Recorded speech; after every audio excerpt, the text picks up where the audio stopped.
Chers amis de la presse, à vos titres et qualités, nous vous avons appelé à ce jour pour donner notre point de vue concernant l'actualité politique de l'ère. Nous sommes un parti Génération pour les Maisons du Congo, dont je suis le président national. Avant d'entrer au vif de notre sujet, je tiens à saluer le président de la République, son Excellence Félix Antoine Tshisekedi Tshilombo, pour la bonne décision prise de ne pas négocier avec le M23. Et Madame la ministre des Affaires étrangères, je cite, Madame Thérèse, d'avoir décelé les pièges de Rwanda. Aujourd'hui, j'ai honte de voir les Congolais s'attaquer au président de la République parce qu'il a refusé l'accord, il a refusé de négocier avec le M23. Il y a même d'autres qui relaient de mauvaises informations, pendant que nous, vous étant que journalistes, vous devez aider la population à avoir de bonnes informations et surtout à ne pas jouer le même jeu avec notre ennemi. Nous, Parti Génération pour les Maisons du Congo, nous disons non aux traîtres. Nous disons non à l'AFC, des Nang ainsi que ses acolytes. Et le Congo ne pardonnerait jamais les traîtres. Pour entrer dans notre vif du sujet, parler de problème de la Constitution, révision ou changement de la Constitution, cela ne doit pas être un tabou dans notre pays. Tout Congolais a droit de réfléchir et surtout de penser comment faire émerger son pays, peut-être en changeant aussi les tests de la République. Et nous, PAGEC, Parti Génération pour les Maisons du Congo, nous disons que cette Constitution est déjà obsolète. C'est une Constitution qui doit être changée. Pourquoi ça doit être changé? Nous avons des raisons qui nous poussent à les dire. Première raison est que notre Constitution ne parle pas clairement sur la question concernant la jeunesse. Si vous lisez l'article 42 de la Constitution, ça ne parle pas clairement la question de la jeunesse. Donc nous voudrons que le nouveau Constitution qui sera mis en place ou qui sera fait, que ce soit une Constitution qui doit parler aussi clairement de la jeunesse, comme on parle de la question de la femme. Parce qu'on sent que la jeunesse, que ce soit jeune homme ou jeune femme, on se sent marginalisé sur cette question. Et surtout, la Constitution ne nous donne pas tellement de béquilles pour que nous puissions émerger ou s'épanouir. Donc voilà pourquoi nous voudrons qu'on puisse changer la Constitution. Deuxième raison, nous voudrons qu'on change la Constitution parce qu'on veut la suppression du Sénat. Les fameux Sénats ne nous aident pas. Pendant que c'est budgétivore, voilà pourquoi on s'est dit pourquoi pas rester dans un parlement à la place de bicaméral, que nous puissions quand même changer, qu'on puisse enlever le Sénat en restant avec la monocamérale qui est l'Assemblée nationale à Bruxelles. Et aussi, nous voudrons les changements de la régime politique parce que vous savez, dans chaque État, il doit y avoir une régime politique. Dans notre État, nous avons la régime semi-présidentiel. Nous voudrions à ce que puisse retourner ou qu'on soit dans une régime présidentiel où le président, en même temps, est le président, le garant de la nation, ainsi que, en même temps, le président est le chef du gouvernement. Parce que aujourd'hui, on vote le président et après, le président nomme un premier ministre qui doit venir d'une majorité parlementaire. Au cas où le président n'a pas de majorité, le président est censé de faire la coalition avec les partis qu'il y a ou les regroupements qu'il y a une majorité. Nous n'oublions pas le cas de Ilunga Lukamba, qui autrefois, le président donnait des injonctions et lui, de ce côté, entendait des injonctions venant de Kinakati. Voilà pourquoi nous voudrons à ce que nous puissions rentrer dans le régime présidentiel ou que nous soyons dans le régime présidentiel comme c'est le cas des États-Unis ainsi que des autres États. Si on est dans un régime présidentiel, là le président sera le chef du gouvernement, c'est lui qui doit diriger la politique du gouvernement. Mais dans ce cas, sous examen, nous trouvons que le président, il ne peut pas diriger le gouvernement, il n'est pas le chef du gouvernement. Le chef du gouvernement, c'est le Premier ministre.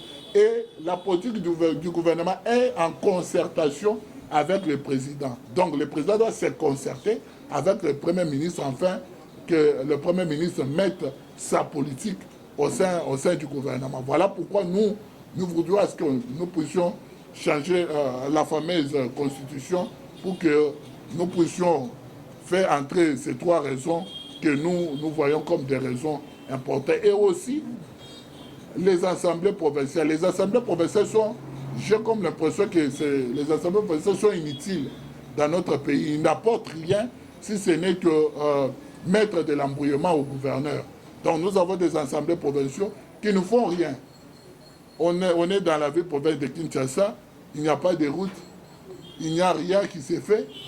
Mais vous trouvez les assemblées provinciales en train de siéger chaque jour.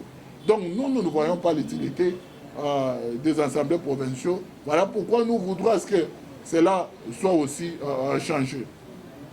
La question concernant les provinces, il y a des provinces qui travaillent mieux, auxquelles d'autres même d'entre nous veulent aller visiter ces provinces, mais il y a aussi des provinces dont les gouverneurs sont statiques. Ils ne font rien pour les provinces. Nous pourrions citer les provinces de Lualaba, les provinces chères ou d'où la gouverneure et maman Fifi Masuka Saini, qui y est quand même au moulin de son travail. Nous avons vu, j'ai été dernièrement à Lualaba, j'ai vu des routes asphaltées. J'ai vu l'aéroport en train d'être construit. J'ai vu beaucoup de choses, que ce soit sur le plan agriculture, dont le gouverneur est en train de faire. J'ai vu le gouverneur mettre de la sécurité.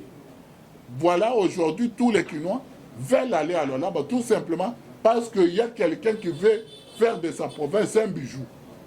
Mais si dans notre province, la ville province de Kinshasa, nous pouvons prendre l'exemple de cette excellente dame, ça pourrait amener aussi Kinshasa à être envié par d'autres provinces. Je cite aussi la province plutôt de Haut-Katanga dirigée par Jacques Kaboula Katwe, qui est en train de faire son travail, qui a construit l'Assemblée provinciale, qui a construit des routes et qui est en train de travailler sur la sécurisation de sa population. Mais revenons dans notre province, la ville province de Kinshasa, dont nous sommes habitants, État Kekino. Nous trouvons qu'il n'y a rien qui s'est fait depuis que le gouverneur Daniel Bumba est là. Il n'y a rien, si ce n'est que des discours. Or, à ce moment ici, la population n'a pas besoin d'écouter les discours. Nous, les autres, nous avons été au four et moulin le 20 décembre en prêchant le peuple de voter Félix-Antoine Tshisekedi. Ce n'est pas pour que nous puissions retourner ou que le peuple commence à regretter le choix fait en votant son excellent Félix-Antoine Tshisekedi.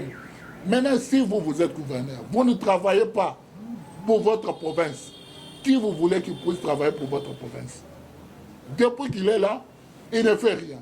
Depuis qu'il est là, on dirait la ville province de Kinshasa n'a pas un gouverneur. On dirait la ville province de Kinshasa n'a pas un vice-gouverneur. Et s'il y a la pluie aujourd'hui, on manque même au marché. Donc tous, on commence à porter même des bouts.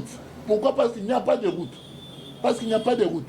Et vous voyez le gouverneur aller dans un autre pays pour dire que non, je vais acheter un métro bis pour la ville province de Kinshasa en fait d'éradiquer l'embouteillage. Mais il n'y a pas encore de route.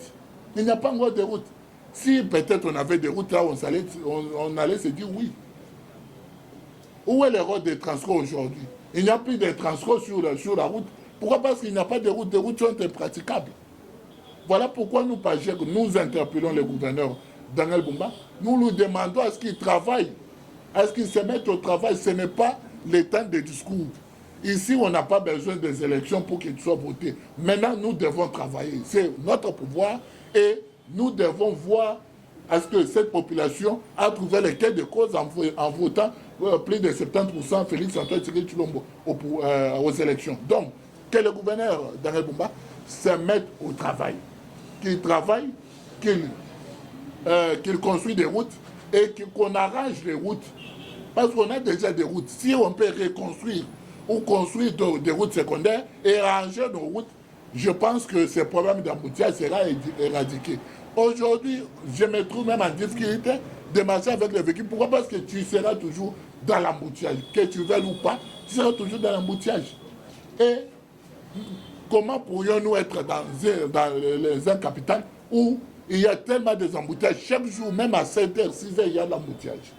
Donc nous demandons au gouverneur de Ngeboumba de travailler sur cette question. Et deuxièmement, la question concernant l'urbanisme, parce qu'on voit que lorsqu'il y a la pluie, Kinshasa, donc partout, on ne peut pas marcher.